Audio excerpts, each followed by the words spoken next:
And welcome. Hey, this is Dr. Greg Case on to Off the Couch, where psychology meets everyday life. I'm here with Brian Gomez, producer. Hey, Happy Brian. Monday, you guys. And also, we're here with Tony, the engineer. I'm going to pull Tony in. Hi, Tony. Hello, how are you? I'm a psychologist, and we're going to talk about psychological studies and sort of like how they apply to everyday life, just things that are very cool. And we're going to be focusing on things that happened in the week and in our lives currently. So today on Off the Couch, we're going to be dealing with how common is common sense, why some people don't defend bullying victims, the surprising truth about well-being in the workplace, and the dating psychology of incels. And also for psychology in the news, why some people spread fake news. But first, I just wanted to say I got the best email this morning, you guys. I received an email from the lead author of a study we talked about back in December. And she wrote me a very nice long email from Germany. And she said, I just wanted to reach out and thank you for covering our study in such a great way on your show. Thank you for providing accurate information, for delving deeper into some of the information provided in our study, and for presenting the results to the public in an accessible and entertaining way. I really appreciate your work. Thank you so much. Wow. Isn't that incredible? That's amazing. Oh my God. I didn't get her permission to read her name, and but I thought she'd be okay if I read the body of the email. But I was so thrilled to get such a thing, because we've never really talked about, have we, the mission of our show, which is to entertain, to educate, and to expose. And the exposing that we're trying to do on the show is to expose you, the general public, to research that's out there in psychology and related fields, and we're trying to help you to discover things that you're not going to hear necessarily anywhere else about. You'd have to go to journals to read these things, which I go to, and I just love reading all of these things, but it usually doesn't translate to the general public, and I think that's a big missing piece, because we have a lot of very cool stuff. And even Brian and I were writing with, this is a kind of our casual is to learn while you listen. And I've enjoyed it so far. I mean, that's why we keep working together for years. So, I wrote back to her an email. I wrote just a gushing email because I was so happy. I just said, it is I who should thank you for the incredible amount of work and dedication it requires to conceive, to execute, analyze, and write up a study of this magnitude. I only got to touch on some of the top-line findings, but a hope is that people will get interested in the story and click on the provided link to read your study and other featured studies. So just to let you know, one is that we provide links to the studies on our YouTube channel. So if you go to the YouTube channel and you look, that we're going to have links to all of the studies for each of the shows, and to go to the original study so you can read it for yourself, so you can get the extra information. The other part of that is that we often talk about these research findings as if somebody just kind of pulled it out of their back pocket. These are usually after the result of years of work, not just gathering the study. They have to conceive of the study. They have to propose it. They have to get other universities to sign on to it. They have to get the university to sign off on it, to be able to say it's okay to do, because they have a thing called human subjects, and they have to say, yes, this is done in a humane way, this study, so you can go forward with it. Then they have to execute it. They have to recruit people. They have to go through experiments. This studies that we're talking about take an incredibly long time and an incredible amount of labor to put together, and we're just talking about a sentence or two finding.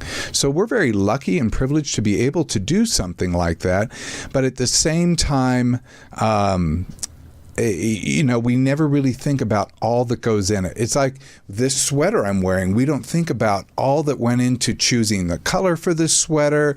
I mean, not me. I mean, but the fabric company, the cerulean blue. If those of you who like Devil Wears Prada, this isn't cerulean blue. This is green. But nonetheless, it's that same thing. And to think about all the people who sewed this fabric, who designed it, who put the, the zipper together, all the people that marketed it, put it together, put it in a store, etc. We have to think about all the people that are behind every piece of work we do. So I was thrilled to get this email and thrilled that people are out there doing these studies on a regular basis. And so it's good for all of us. Now the show. Okay, you guys, do you consider yourself someone with common sense? Brian, do you consider yourself someone with common sense? I do.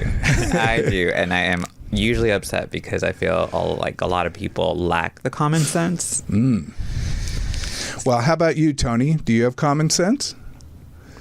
Do you Majority of the time, yes. Majority of time. Yeah. It's funny because I've struggled with that. I'm like, do I have common sense? People always say what common sense is. Sometimes I don't agree with them what that common sense is, so I don't know. So I would always struggle with that. Common sense also, when I think about it, there's a book by Thomas Paine called Common Sense. So when I saw this study, I was thinking it was a book review. I don't know why. Nonetheless, common sense is sensible understanding or sound judgment, even if you don't know why. That's what we think of as common sense. A sensible understanding or sound judgment, even if we don't have even if we don't know why, and we assume that everyone has the same understanding. That sound like common sense to you guys? Sure does to me. Okay. Should be that. So we all think we know it, and people will go, well, why study common sense? Everybody knows what it is, and that's a common refrain from research to begin with. I hear so many things apply to these kinds of studies. We already know this. This is just common sense. Well, actually, research usually finds either it confirms what we think is common sense, or it might find an alternative finding or some more nuanced findings that can actually tell us more about what's going on. So this study was specifically about common sense. It was done by the University of Pennsylvania, and it was published in the Proceedings of the National Academy of Sciences. So this is very good, great school, Ivy League school, and publishing in a great journal. And the researchers took 4,407 claims of common sense. I don't even know how you can find that many claims. And they asked 2,046 people to read the claims and to rate how commonsensical each statement was. That's just a lot of work. So items, just to give you an idea of what common sense items that were on this study, it's things like avoid close contact with sick people. What do you think? Common sense? You would think. Okay, yeah. All people are created equal. Allegedly. Yes. Haste makes waste. Or don't go out nude in public. Boring.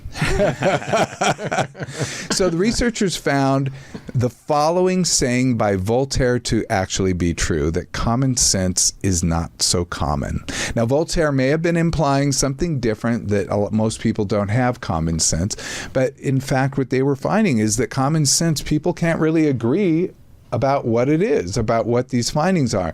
So their finding is that there was a major difference of opinion regarding whether or not a statement was an example of common sense. So a whole group of people would believe something was common sense, and a whole group of people would disagree with it. And that went on down throughout the study. The actual agreed upon common sense was rare in the study. With all those statements, it was rare. And it was primarily due to statements that were factual, like a triangle has 3 sides. I mean, that is just kind of a basic statement of fact. So, yes, in that way, yes, it is common sense. And those were the only times they found a high agreement rate. So the way someone viewed a topic had a major impact on whether or not they viewed it as common sense. So let's go back to those items. This is kind of interesting to me, at least. So avoiding close contact with sick people. What if you're working as a nurse in a hospital? You kind of have to do that. So how about all people are created equal? Well, are Olympic athletes really the same as everybody else? Or the world's tallest man? Would that be the same? What about haste makes waste? Well, that doesn't really apply to the person winning the 100-yard dash or a fire department getting a call. And don't go nude in public. Well, if you are in a nudist colony or running out of a burning building, maybe. Right. Or maybe, having a late night party and stripping and running down the middle of the street to go streaking. Yes. All of those can be happening. Oh, the good old days. So a more accurate quote could be from Einstein. Albert Einstein had a quote that said, "Common sense is the collection of prejudices acquired by the age of 18." Pretty fun. Common sense is the collection of prejudices acquired by age 18. Now, the next study I really want to talk about, it's really was close to me because I had actually been bullied as a kid, and specifically very young at elementary school, especially like first grade, all the first, second grade, whatever. And thinking back, and I could go through that, those circumstances were just very painful. And just to talk about, this was a study done on who defends a bullying victim and why some people don't. Well, the University of Cordoba, Spain, studied bullying, and they defined bullying as a set of aggressive or immoral behaviors repeated over time in which an imbalance of power is created between aggressors and their victims. That sounded really painful, didn't it? Yeah. But it's just basically people who cross the line with other people who assert power over other people, whether it be physical or whether it be moral or emotional, whatever it is, demanding their lunch money. I never had lunch money, so that was never a problem. Now, roles, the bully and the victim, those are the two roles we often think of, but we never think of the enablers of the bully, the people who really help the bully along, and we don't think of the defenders of the victim and the people who just stay out of it. So I did some research last night. I watched Mean Girls. Ooh. So Mean Girls seem to have all of these answers, and I'll come back to that. So the study here was done at the University of Cordoba, Spain, and they teamed up with Universidad Católica de Chile, so the Catholic University in Chile, and apologies for my bad Spanish accent. Longitudinal study with 3,303 adolescents ages 9 to 17 done over 2 years. This was an extensive study. This is in research world, this is a big one. This is good. So they assessed those who defend victims, those who never defend victims, why some people increase their defending of victims, so they start doing it, and why some people stop doing it, why they decrease the defending of victims. So you get a sense of, how people move around. They found, this finding I was a little suspicious of, honestly. They found those who defend victims, they said 84% of people said they defend victims. Do you guys buy it? No. No, we don't see that on the playground. Especially now. Or in high school. Especially now. I think that's especially How many times do you see these videos of people getting beat up and people just pull their phones out and start recording? I don't understand that. So, no, I think with social media, it's made it. I think it's evil, actually, when you have somebody recording somebody else getting hurt. Yeah. Yeah, I truly do. And I don't care what their defense is. Well, I just wanted to make a record of it for my Instagram. Anyway, those who defend victims, they might be, the 84% might be overly high, might be suffering from what's called a social desirability bias. So social desirability bias is when we want to present ourselves in a more favorable light, and we all suffer. Me too. I suffer from it. We all suffer from this social desirability bias. Like if I walked around, probably everyone poops, but if I asked everyone, they probably wouldn't want to answer me about that, or diarrhea, or I could ask, have you ever, I don't know, what are some things people do? Like have you ever straddled 2 parking spaces or not put on your blinker? I don't know. We could go down the line. So those who never defend victims, they never go in there, are 7%. They would admit to it. Why some increase the defending of victims, 4%, and why some decrease, 5%. So you saw there was a much smaller amount. But let's talk about Mean Girls. I thought in some ways they had it all in that movie about bullying. So in Mean Girls, if people don't remember, I don't know if you guys remember this movie. It's kind of catching fire again because of the musical. I probably won't see it because I feel like Mean Girls with Regina George and with Lindsay Lohan, and I forget the woman's name who played Regina George, was just Rachel McAdams, maybe? Just a work of art. All of it. I think beginning to end, one of those great movies. So they had the Plastics with Regina George, who's the queen bee bully. You had Gretchen Wieners, who was the enabler. She was an insecure sweet girl. She was one of the queen bee's friends. You had Karen Smith, who was an enabler. She was the sweet, dim-witted one who could predict the weather with her breasts. You remember her? There were the outcasts. There were Janice. Remember Janice, the artist, or Janice Ian? Good. And Damien, the too gay to function bully. He got bullied. They were both outcasts. And in many ways, the rest of the school. And then there was Katie Heron. Katie Heron was the Lindsay Lohan character. She had lived in Africa. Thank you. Just, continent that just slipped my mind there.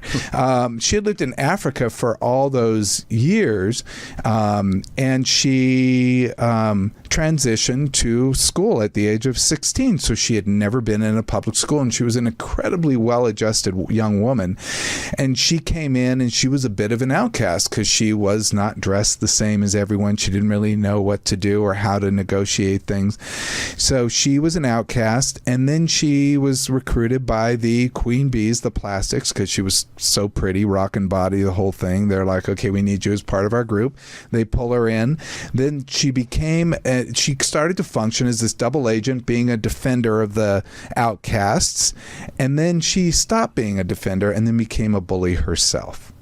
And then once she realized that being a bully herself was actually really ugly and creating a lot of destruction in the school, she became an outcast again. So I thought all of that was really a fascinating journey into this. There was also Mrs. Norbury, Tina Fey. She was increased defender. She was one of those adults that stood outside, that didn't really stand for it, as well as Tim Meadows, who played the principal. They kind of stood outside, but they didn't really step in until they were kind of forced to. And we see this a lot with adults in schools. They don't really step in until they're forced to. And then there was Aaron Samuels. He was the good-looking guy that Lindsay Lohan fell for, and he was the ex-boyfriend of Regina George. This might be too much here, but he just stayed out of it, and he grew tired of the bullying and just stayed out of it. But he could have done something, and here's why.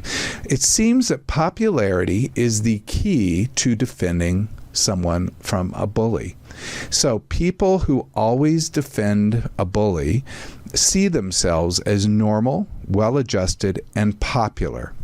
Being normal, well-adjusted, and popular, or part of a group that you see you belong, gives you the strength to be able to stand up to somebody else. Does that make sense? When you feel like the world's behind you, you'll stand up to other people. Yeah, Brian? You were about to say. Oh, yeah, no, that's true, because I was in that situation with like my best friend getting bullied throughout high school by a group of girls constantly, that I was well enough and adjusted in school and well known that I stood up for her and they could not say anything. And when I was around, she would not get attacked or anything or harassed because they knew better, And I had the school support. Like it was, like I was a cool, kind of funny kid in high school. So it makes sense that I was able to literally deflect it whenever we were around. Good. Yeah, no, it's really important, and it's very nice that you do such a thing. I don't know if it would be the same, though, if it wasn't my best friend, though. That's my thing, where I'm like, oh, would I have done that just for any random person? I don't know. And I think back when I saw bullying happen, often to people I didn't even know, by people I didn't even know. I went to a giant high school, and I didn't do a thing. And, looking back on it, is that a form of evil too? But when you're in high school, it's just so amplified, everything. And I sometimes feel guilty about those weird incidents that I really didn't know what was going on, but it looked like somebody was being picked on. So people who stop defending, they stop adjusting to evolving social norms. So people who are defending other people, they stop they just stop being the same as other people. These are the people that might be really into horses when they're in second grade, but then when they're in eighth grade, it's kind of weird. It's like it's a little you need to like move on. So it's that they're not adjusting to social norms, so they kind of lose their status in the group.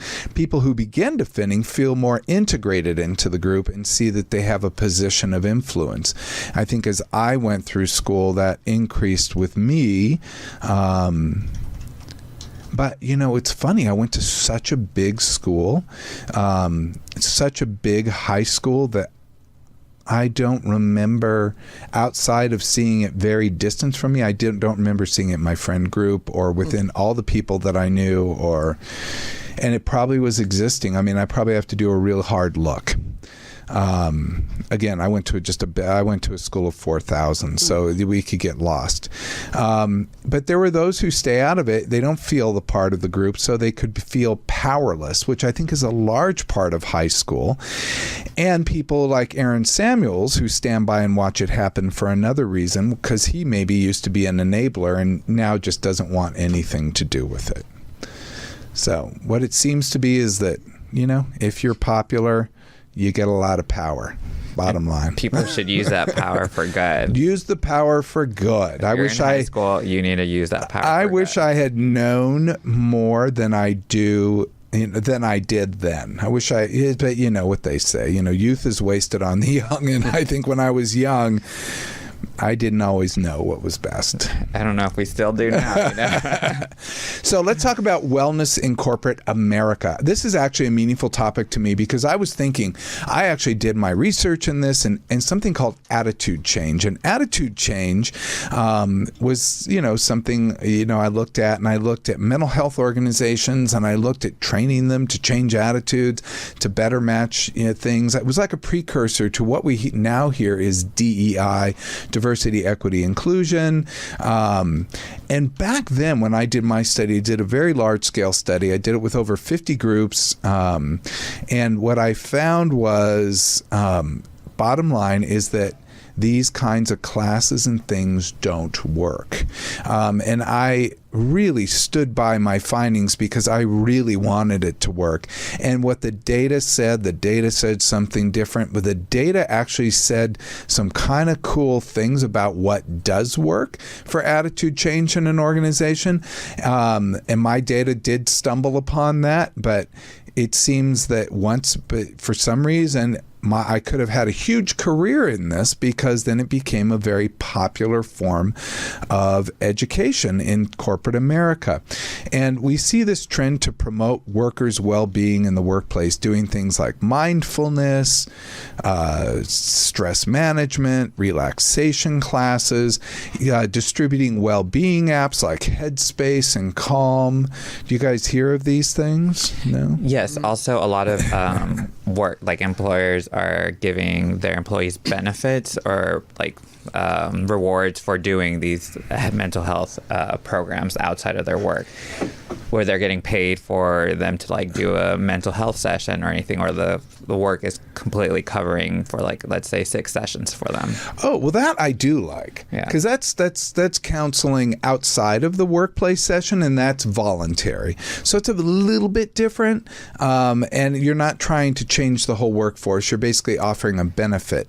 And work, because traditional insurance doesn't pay very well at all. They don't get a lot of great providers sometimes, especially in big cities like LA or New York. They may not get a lot of really good qualified providers in those cities. So the companies now are stepping in and providing more of a benefit to their workers. So I actually think that's pretty good. We see that a lot, especially with tech out here in Los Angeles. But I'm watching it spread all over the country. So I'm pretty happy about that. That's a little bit different.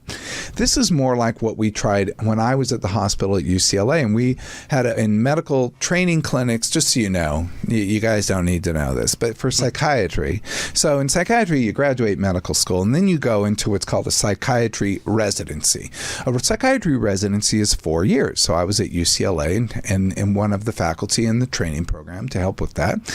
And in that training program, the kids, they're young people. They've graduated medical schools. They have MDs, but they're learning to be psychiatrists. So they have very little time. They're seeing tons of patients. They have to take classes. They have to, do clinics and hospital rotations, and they do all kinds of things. So they're just incredibly busy, and they don't make very much money. It's just a tough world. But we did, as part of our clinic, and I really have to hand it to the leader of the clinic. He was a big faculty member at UCLA. He wanted to start doing mindfulness training at the beginning of our sessions, and this we wanted to see. But what quickly became clear to me as somebody who was participating, I was one of the participants in this, is that I was sitting there and going, oh, I wish we had this time to go over cases, because I only have my students for such a short time. I only had them for 4 hours, and and then I'd look up. I'd sometimes open my eyes and look around. I'd see the students trying to sneak and do texts or this or that. And although it was good that we trained them how to meditate, we trained them how to do mindfulness meditation, it also was just one more time eater. So I didn't see it function as well as it could. That's all. So the study is at University of Oxford in England Wellbeing Research Center, surveyed 46,336 workers in 233 organizations in the United Kingdom. This was a massive survey, so they're basically asking people what's what. They measured subjective well-being on multiple levels. They published it in the Industrial Relations Journal, and their findings were recipients of individual level mental well-being interventions appeared no better than workers who did not receive them. So it looks like when you do it in-house like that, doesn't always really give any benefit whatsoever. What does work? Well, it seems, we talked about pedestrians. Remember I said physics works better than signs. So actually creating road barriers works better than putting up a sign that says go slow. You'd put a speed bump instead. So what organizations need to do is they need to actually do things differently, maybe scheduling changes, better management practices, increased staff resources. And that what you were talking about, Brian, that benefit was a staff resource. Improved performance reviews, better job designs. And what I discovered in my studies, it seems like attitude change, when you want attitude change, it has to come from the top. That the top management, especially the top person, has to say this is a priority for the organization, and then the rest of the organization takes it on. So it's interesting how that works. I always talk about workplace culture, and the workplace culture is established from the top. It's established from the beginning, the origin of the organization, and it continues to be shaped by the top. We can't go bottom up on those things. Okay, now the time you've all been waiting for, the dating psychology of incels. So driving over here, Brian was asking me, what's an incel? And I had no idea. I thought it was something like biological. I was trying to explain to him, but I'll give you the definition. It's an involuntary celibate. So shortened to incel, and it refers to the online community of mostly heterosexual men frustrated by their inability to form romantic or sexual relationships with women, generally with women. So, you guys know any incels? No, I would hope not. I really hope not. You probably do, because I've certainly had people who would self-describe in that group within that I've seen in therapy. And, I don't think people generally hold on to this identity, except they do online, very openly online. This same group tends to exhibit alarming levels of misogyny, hate speech, and violence. So this is why this group is actually such a concern. They seem to have a deep-seated distrust for women and feelings of victimization that they link often to the feminist movement. So there was a study done. It wasn't the first to be done on incels, but it was the first big formal investigation of incel mating psychology. This is done by Swansea University in Wales in the UK, and it surveyed 151 incels and 149 non-incels from across the globe. And they looked at 4 dimensions. They looked at the psychological aspects of incel struggles. That's their mental and emotional issues. They looked at the self-perceived reasons for their singlehood, or basically why they can't get a date. They looked at their self-perceived mate value, what the incel thought they had to offer women. And they looked at the perceived female mate preferences, basically going back to what women want. And the findings were kind of interesting, maybe not so surprising in some ways, but surprising in others. What women want, incels tend to overestimate that women want just a hot guy with a lot of money. And you remember I did a thing about, do douchey men, are they more attractive to women? And I'm like trying to make a case that no, they aren't. But meanwhile, we had Brian and Zoe, who was here, saying, yeah, that's what they look for. So I don't know what to say, you guys. But yes, that incels tend to think that is the most important thing. People who are self-described incels tend to underestimate the importance of intelligence, kindness, humor, and loyalty. Intelligence, kindness, humor, and loyalty. And, to me, kindness and humor and intelligence, those are like the most important things. They really are. Because, you can have all that money and cars, but if that's all it is, you've got nothing. No, you know what? Okay, first, I make my own money, and physical attractiveness. Yeah, I do look at that. You look at a book by its cover, but then once you get then you crack open the book, and if the book isn't good, you move on. Blank. Imagine it's blank and you're bored. Or it's blank. That would be a lot of LA. Oh, anyway, so what's incels? Okay, regarding what they think they have to offer, they have a low sense of their own value. So often people who are incels don't see what they have to offer. They don't see their own intelligence. They don't see their own humor. They don't see their gifts that they can bring to a situation. They don't think they're as good looking as they are. So it's really rather unfortunate. And what incels want in a woman is really surprising, because we often think that maybe somebody who's an incel is trying to aim too high, maybe, like always wanting a 10.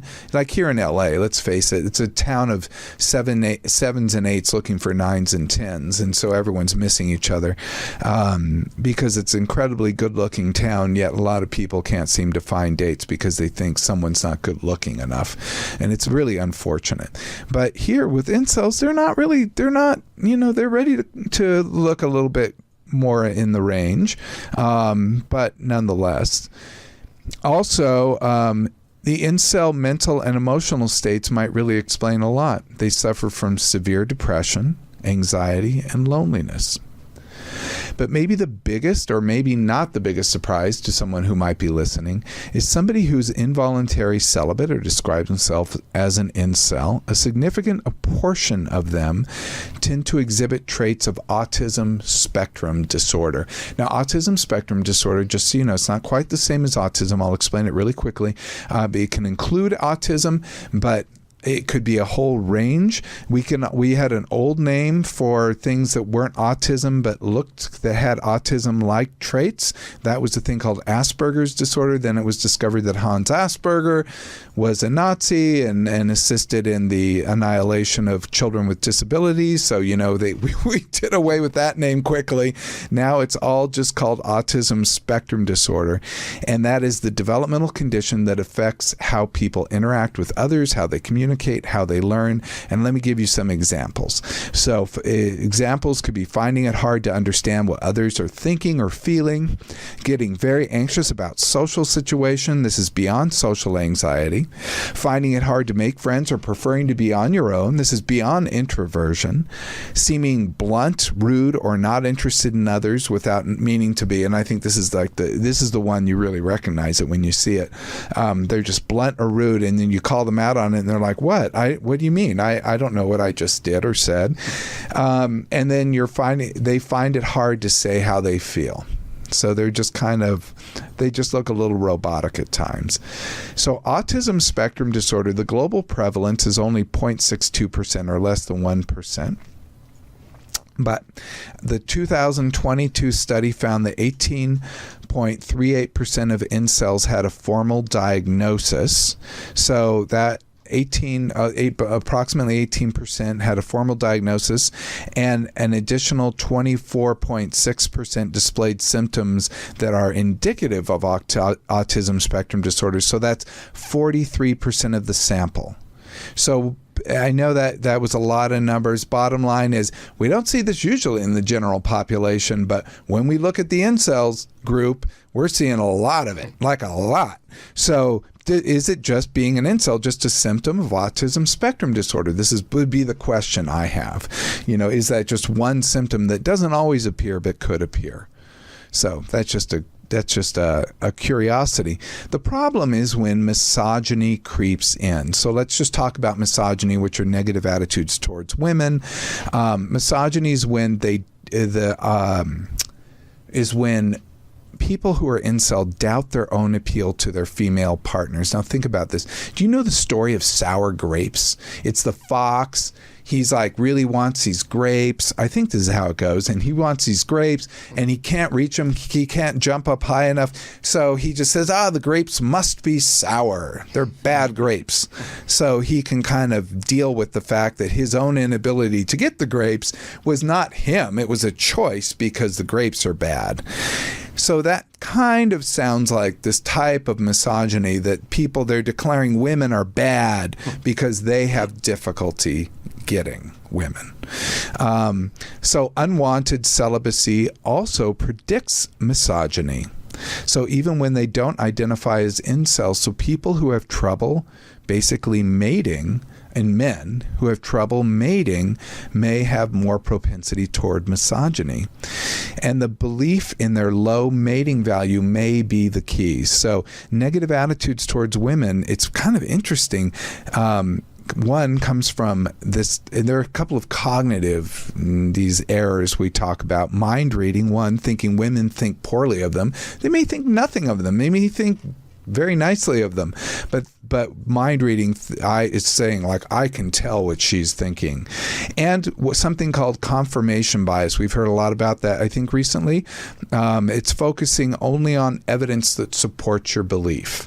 So if a woman is she's busy doing something, she's on her phone, she's ignoring me, as opposed to she's just busy on her phone, and she's not necessarily ignoring you. It's the same behavior, but you're focusing on the behavior, thinking it supports your belief that she's ignoring you. What is the treatment? Well, there is maybe, we try to help people with all kinds of social learning, etc. We want to help incels to improve their sense of mate value and mating prospects. So actually helping people in a positive way as opposed to shaming and blaming them, and also help them with things like mind reading and confirmation bias. So we help them both cognitively and behaviorally to just groove a little bit better in the world. And hopefully that will also introduce them to some women to help with the negative attitudes. Question on the study. Did they talk about anything about the way they were brought up, like if they had both of their parents or only one parent or sibling? At least I didn't see that. So just wondering. Why do you think? What's your theory? Well, I feel like you mentioned, a lot of the guys that have that point of view on women have either a parent missing, where they weren't, I feel like, brought up properly or taught how to respect certain people, or really informed on how the world actually works. Or they've been hurt by a specific somebody, and I feel like that kind of deters them from ever trusting or Yeah, I feel like it's just a little. Well, that goes to stereotype of original it, I learning. guess. Yeah, no, I don't think that's a bad theory. It goes to original learning, and it goes to exposure, and it goes to maybe an early trauma experience or a later trauma experience that can change attitudes. I mean, all of those things can be important, but regarding the autism, that one seems to be more developmental. That means seems to sense. like come from when they're a little kid. I've not heard of that developing later. So, interesting. I'm not. Incels, not my expertise. I wish I did. I just thought it was super interesting because It is. we Now always I'm hear about this interested group. We always hear about this group, and I bet these are not bad people. They're just, they're just drawn poorly or whatever that Jessica Rabbit line is. We're all a little different, I say. Yeah. So how do you get your news? That is our next story. I want to start to go and talk about news because there were just a bunch of stories about or a bunch of studies about how people consume news. Tony, how do you get your news? In the morning, in the evening, on my drive home. So CNN from Sirius Radio. Ah, okay. Or, of course, my phone. Okay. So you do. Yeah, it's interesting. So we're going to put a finger in that because we're going to talk about. And Brian, how do you get your news? Oh, I get it on my phone. I usually just follow like news outlets on social media, which is probably. Social media can be scary. I mean, hey, we all know that. You actually follow actual news outlets? Yes, because I'm always on Instagram, so for me, it's easier to just have it pop up when they're posting it. So yeah, I tend to but I've developed this philosophy of long ago. So I'll tell you what my bias is. I subscribe to a physical newspaper, the LA Times, because I believe in the local paper. I've always believed in the local paper. We used to have the LA Weekly, 2 out here, but that disbanded. Now it's LAist and God knows what.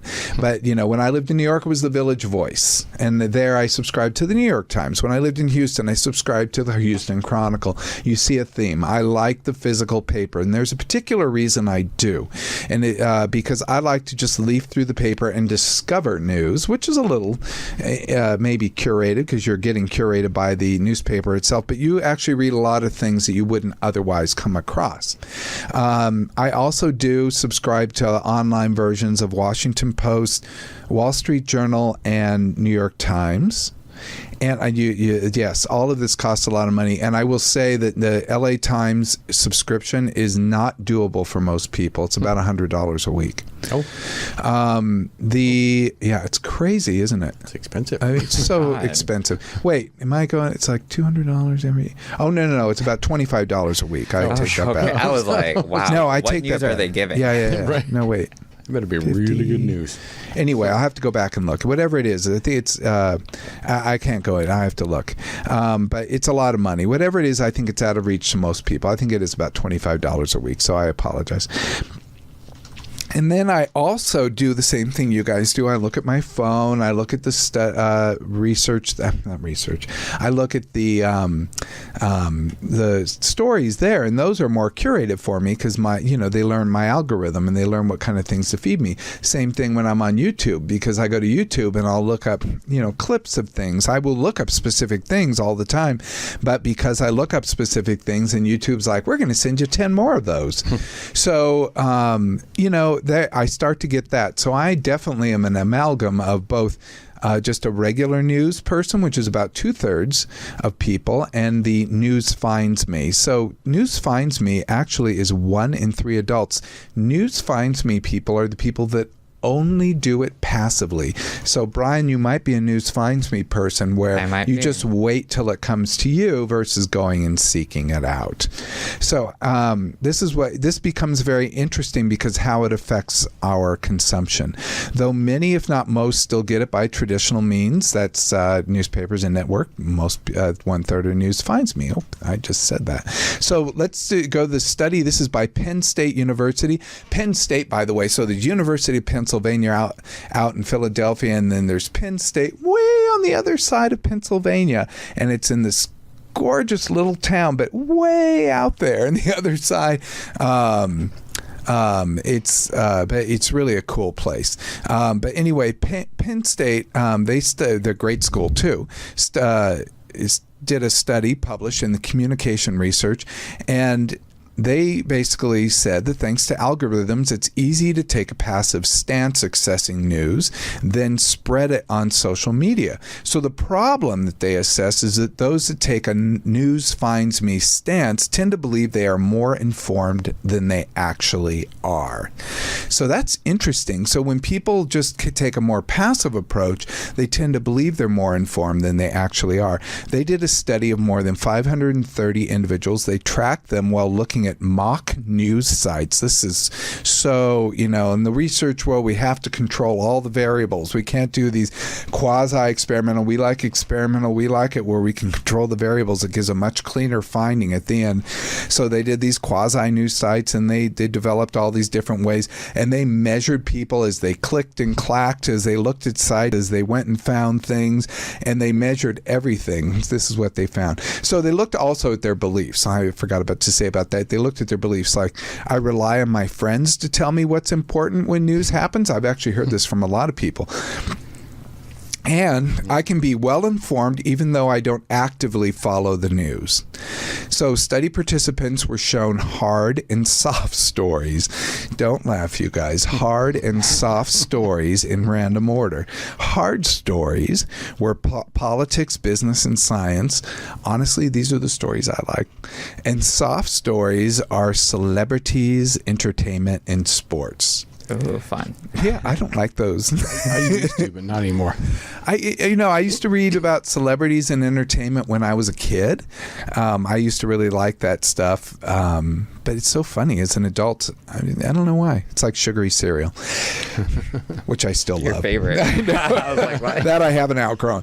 Okay, the results. The news finds me people are more likely to engage with soft news. 25% of the news finds me people are more likely to click on soft news. So it's a high percentage of the population really gravitates toward the celebrities, the entertainment, the sports, and it didn't matter their age, their race, their political interest, or their news consumption habits. It's like if they're a news finds me person, they're going to gravitate that way.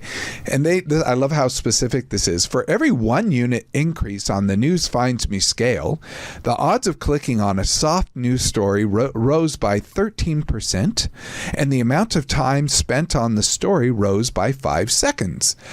So that's science right there, you guys. But the bottom line is they can track it down to the second.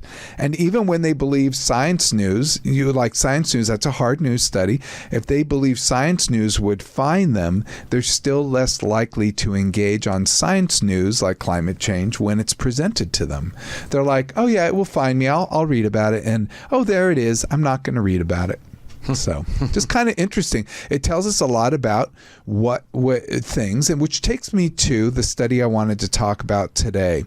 Psychology in the news. How much time do I have, Tony? I just saw you. We have 8 minutes. 8? Okay, well then, we may not have time to go into all of this. Psychology in the news. Iowa caucuses, nearly 2/3 of Iowa caucus goers said President Biden did not legitimately win the election in 2020. 2/3. So I was like, whoa, that is crazy. I usually wouldn't even talk about a finding or I wouldn't even talk about this as a study, but why do so many people believe this kind of falsehood? Well, luckily there were a lot of studies about why people gravitate towards stuff like this. By the way, there were 3 million people in the state of Iowa. There are 4 million just in the city of Los Angeles. The state of Iowa is a small place, but only 110,000 people did the caucuses. That is, they're Republican. Less than 15% of state Republican Party. The state Republican Party is 752,000. So that the people that actually went and actually believe this is less. They're under 4% of the state total population. So it's a small group that believes this, or that was measured to believe this, but we can guess it's a much bigger group if we measured every single person. So misinformation is the number one risk facing society in the next 2 years, according to the World Economic Forum. And one of the main ways information is spread is on people's social networks.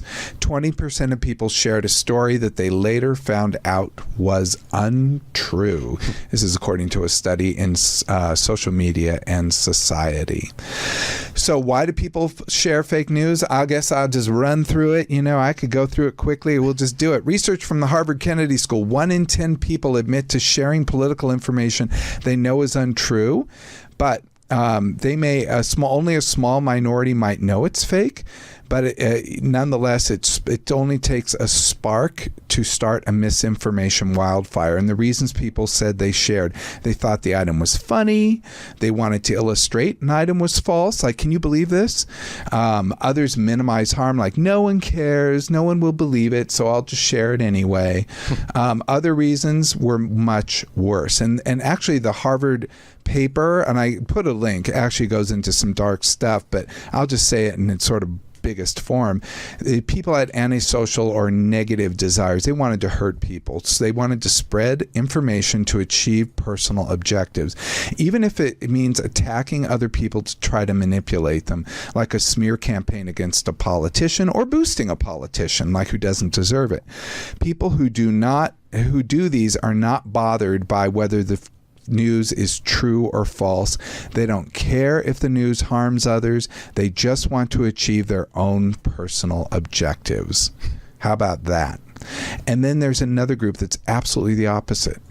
They do it for good reasons. Some people share political views, whether true or false, with good intentions. They see spreading fake news as making the world better. They have good reasons. They desire to protect others, alerting them to potential but still unproven dangers, like remember the vaccine stuff. They want to encourage people to do the right thing, like vote for their candidate. They want to try to get people to become socially or politically engaged. They like voter fraud in Iowa example, they want to get people pumped so they'll go out and vote. If we can get people to believe that the last election was fake or false, it will pump up the voters that want to come out and prove something else is wrong. When it's friends or family happening, we have more trust, caring, and attention. And stories that make us more emotional, usually by scaring us, are the ones that go viral. Fear is the number one most powerful emotion. And when those stories play on fear, they're going to spread like wildfire, and there's almost no turning it off. So who's doing it? Well, we're going to talk about that a bit more next time. I'm actually going to put up the rest for next time, because it's actually pretty interesting that there are some political groups who view things a bit differently, and we'll kind of pick this up a little bit differently. So that wraps up our show for today. But wow, what do we do with it? What do you think for all this, Brian? Well, it's crazy that this is even still happening. But in school, I took a critical thinking class, and it was about conspiracy theories, and I just took it for fun. But I never in my life thought that this would be like a life survival skill that people are needing nowadays. It's just insane. It's insane. Like, if you truly do not fully understand and know where this is coming from, you should not share or post or anything until you have figured it all out. Yeah, I remember once I said, when in doubt, leave it out for like social stuff. But with news, when in doubt, check it out. It's a good idea to look and just verify your information. A good website is Snopes.com, Snopes.com. They debunk studies. It's just a fun site to read too, because they just have cool stuff. It's really fun. Like, they tell you where's there a hole in the spaghetti strainer? Like, they tell you cool stuff. So I'd advise going to that website. So be skeptical when you see things. Check it out. And remember, common sense may actually just be your opinion, not an agreed upon common sense. So that wraps up the show for today. Thank you, Tony, for being with us today. Of course. Thank you for inviting me. Thank you. And thank you, Brian. And this is Dr. Greg Case. I'm bidding you all farewell. Be flexible, be present, and be kind. Thank you. Until next time.